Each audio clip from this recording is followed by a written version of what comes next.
Puji Tuhan, salam sejahtera bagi kita keluarga GPI Elsa de Magelang. Kita mengucap syukur bahwa tidak ada habis-habisnya kasih dan rahmat Tuhan selalu nyata di dalam kehidupan kita. Oleh karena itu, mari renungkan firman Tuhan menggunakan 360 hari yang mengubahkan. Hari ini pembacaan kita dalam Galatia pasal 3. Kita akan melihat ayat 1 sampai ayat 3, Galatia 3 ayat 1 sampai 3, demikian bunyi firman Tuhan.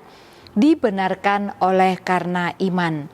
Hai orang-orang Galatia yang bodoh, siapakah yang telah mempersona kamu? Bukankah Yesus Kristus yang disalibkan itu telah dilukiskan dengan terang di depanmu? Hanya ini yang hendak ku ketahui daripada kamu. Adakah kamu telah menerima roh karena melakukan hukum Taurat atau karena percaya kepada pemberitaan Injil? Adakah kamu sebodoh itu? Kamu telah mulai dengan roh. Maukah kamu sekarang mengakhirinya di dalam daging? Puji Tuhan, Bapak Ibu dapat membaca ayat-ayat selanjutnya. Renungan kita pada hari ini saya berikan judul kebodohan. Ya, kebodohan. Beberapa waktu yang lalu kita juga pernah membahas tentang kebodohan. Kembali lagi dalam Galatia pasal 3, Rasul Paulus dengan tegas menuliskan suratnya kepada jemaat di Galatia dan mengatakan mereka bodoh, Bapak Ibu Saudara ya. Kenapa? Ini adalah ungkapan kekecewaan Rasul Paulus kepada orang Kristen pada waktu itu karena mereka sudah dididik dengan ajaran yang benar, tetapi mereka mengikuti ajaran-ajaran yang salah dan menyimpang dari iman mereka. Nah, Bapak Ibu Saudara yang diberkati Tuhan, yang dimaksud kebodohan oleh Rasul Paulus adalah meninggalkan atau berbalik dari iman percaya kepada Yesus Kristus terhadap hal-hal yang lain yang di luar kebenaran. Itu merupakan kebodohan bagi Rasul Paulus terhadap jemaat Tuhan yang ada di Galatia. Bapak Ibu yang diberkati Tuhan, dalam bagian observasi ini juga kita melihat bahwa kebodohan jemaat di Galatia bukanlah kebodohan secara intelektual, tetapi kebodohan dalam iman mereka. Kebodohan dalam masalah iman itu yang merupakan suatu kekecewaan dari Rasul Paulus yang sudah menanamkan Injil, yang sudah mengajarkan tentang Injil, tentang Yesus Kristus kepada jemaat yang ada di Galatia. Dan yang pertama dalam bagian observasi, Rasul Paulus sangat mengecam iman mereka yang lemah karena kembali percaya bahwa mereka dibenarkan karena melakukan hukum Taurat. Ini hal yang pertama Bapak Ibu. Kenapa Rasul Paulus kecewa kepada mereka? Karena kembali kepada ajaran bahwa diselamatkan itu bukan percaya kepada Yesus Kristus, tetapi karena melakukan hukum Taurat. Ini yang pertama. Dan yang kedua, Rasul Paulus juga mengecam kebanggaan mereka sebagai keturunan Abraham. Jadi ajaran kedua yang mereka pahami adalah mereka berbangga hati karena mereka diselamatkan sebab mereka adalah keturunan Abraham. Nah, di ayat-ayat selanjutnya Rasul Paulus juga menjelaskan bahwa Abraham itu dibenarkan bukan karena perbuatan baiknya, bukan karena segala sesuatu yang dia lakukan di hadapan Tuhan, tetapi karena imannya di hadapan Tuhan. Kesetiaan, segala perbuatan baik itu buah karena kita percaya kepada Tuhan, dan itu harus kita lakukan sebagai orang yang percaya. Jadi tidak terbalik, bukan karena perbuatan kebaikan kita sehingga kita diselamatkan dan bukan karena keturunan. Rasul Paulus juga telah mengajar tentang Yesus Kristus secara jelas kepada orang-orang percaya yang ada di Galatia. Dalam ayat yang pertama dikatakan, bukankah Yesus Kristus yang disalibkan itu telah dilukiskan dengan terang di depanmu? Dilukiskan artinya diajarkan secara mendalam, secara detail kepada jemaat-jemaat yang ada di Galatia. Dan mereka juga telah mengalami kehadiran Tuhan ketika Rasul Paulus mengajarkan mereka tentang Injil, tentang Yesus Kristus kepada mereka. Mereka mengalami kehadiran Tuhan di dalam persekutuan mereka. Namun mereka begitu cepat berbalik dari Injil dan kembali kepada iman terhadap hal yang sia-sia. Jelas hal ini mengecewakan Rasul Paulus. Oleh karena itu ia tidak segan menyebut mereka bodoh. Bapak, Ibu, Saudara dengan saya, kita juga dapat merenungkan dalam kehidupan kita. Ketika kita sudah mendengarkan firman Tuhan, lalu kita menuruti ajaran nenek moyang kita, hal-hal yang di luar firman Tuhan, maka kita juga menjadi bodoh, firman Tuhan katakan. Oleh karena itu, saya percaya bahwa tidak seorang pun di antara kita mau bodoh akan kebenaran firman Tuhan. Dan bagaimana caranya supaya kita tidak diperkatakan bodoh? Maka belajarlah menggali firman Tuhan supaya kita tidak melakukan hal-hal yang menurut kita baik, ternyata di dalam firman Tuhan itu adalah kebodohan, hal yang menyimpang atau hal yang salah.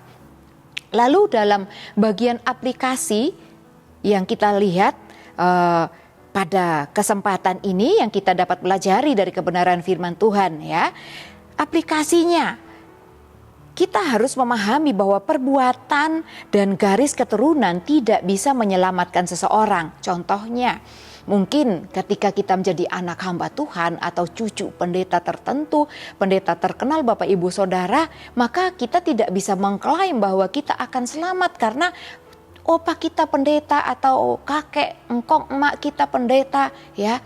Tetapi keselamatan itu adalah berlaku secara pribadi, di mana seseorang beriman, percaya kepada Tuhan dan lakukan kebenaran firman Tuhan. Kita tidak harus memahami bahwa perbuatan atau garis keturunan itu menyelamatkan kehidupan kita. Dan juga aplikasi yang dapat kita lakukan dalam kehidupan kita, pembenaran yang mungkin kita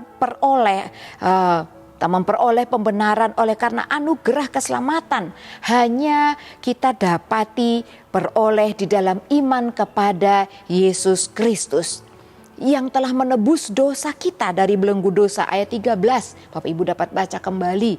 Rasul Paulus menegaskan bahwa hanya di dalam Yesus Kristus yang sudah mati di belenggu karena dosa kita, Dia sudah menebus hidup kita yang seharusnya mati karena dosa. Dia yang sudah menembus dan membenarkan hidup kita. Hanya di dalam Kristus keselamatan itu. Dan oleh karena itu, dalam kehidupan kita sepanjang hari, sepanjang hidup kita, mari tetap pelihara iman kita. Jangan sampai iman kita terhimpit oleh ajaran-ajaran palsu yang ada di dalam dunia ini. Ada banyak hal yang mengajarkan tentang keselamatan di luar Kristus. Oleh karena itu Bapak Ibu Saudara, miliki iman yang teguh di dalam Kristus tanpa mencampur adukan dengan hal-hal yang lain yang menjamin keselamatan kita. Contohnya mungkin Bapak Ibu Saudara juga sering mendengar bahwa perbuatan baik atau memberikan persembahan kebaikan, memberi kepada orang lain atau yang dinamai sedekah itu dapat menyelamatkan kita, dapat mengurangi dosa-dosa kita. Bukan Bapak Ibu Saudara. Kalau kita sudah ada di dalam Kristus, kita beriman di dalam Tuhan Yesus Kristus, keselamatan itu hanya karena kita percaya kepada Tuhan Yesus Kristus. Keselamatan itu adalah anugerah, bukan karena perbuatan. Sekali lagi firman Tuhan ini mengingatkan kita, bukan karena perbuatan kita, bukan karena melakukan hukum Taurat, dan bukan karena garis keturunan. Rasul Paulus tegaskan kepada umat Kristen yang hidup di masa itu dan juga kepada kita zaman sekarang. Dan sebagai aplikasinya dalam kehidupan kita, kita dianggap benar bukan karena kita memang benar, tetapi karena Tuhan Yesus telah menanggung semua dosa kita. Puji Tuhan. Dan kita dibenarkan di hadapan Tuhan bukan karena perbuatan baik atau garis keturunan ataupun karena ketaatan kita melakukan hukum Taurat, ya, dalam ayat 12. Tuhan Yesus menggantikan kita menanggung hukuman dosa supaya kita dibenarkan di dalam Dia. Dan dengan iman kepada Kristus kita menerima pembenaran. Jadi bukan karena kemampuan kita dapat dibenarkan hanya karena anugerah Allah. Di dalam Kristus saja maka kita dibenarkan. Inilah iman yang menyelamatkan. Jadi bukan karena kemampuan kita Bapak Ibu Saudara. Hindari kebodohan seperti yang dilakukan oleh jemaat di Galatia. Tuhan Yesus memberkati. Terima kasih kepada Bapak Ibu Saudara yang terus setia mengikuti Renungan 79. Kiranya dapat menjadi berkat kita bersama.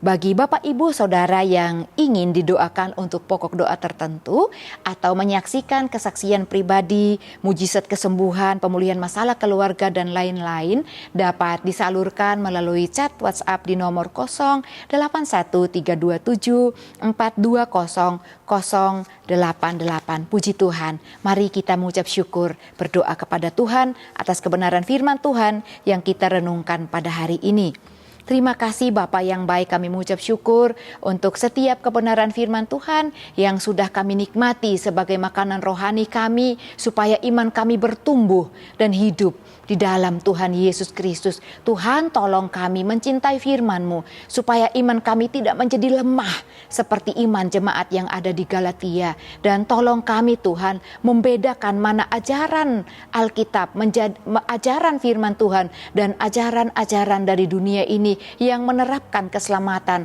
sebab keselamatan itu hanya ada di dalam Kristus Yesus. Pembenaran-Mu lah di atas kayu salib yang sudah menanggung setiap dosa kami, menebus dosa kami sehingga kami dibenarkan dan diselamatkan. Terima kasih Tuhan, Engkau yang menegakkan gunung-gunung dan kekuatan-Mu, sedang pinggang-Mu berikatkan keperkasaan. Engkau yang meredakan deru lautan, deru gelombang-gelombangnya, dan kegemparan bangsa-bangsa. Sebab itu keluarga GPD Elsade Magelang yang diam di bumi, Kau buat bersorak-sorai. Terpujilah nama-Mu ya Allah kami, dalam nama Tuhan Yesus Kristus kami berdoa. Haleluya, amin.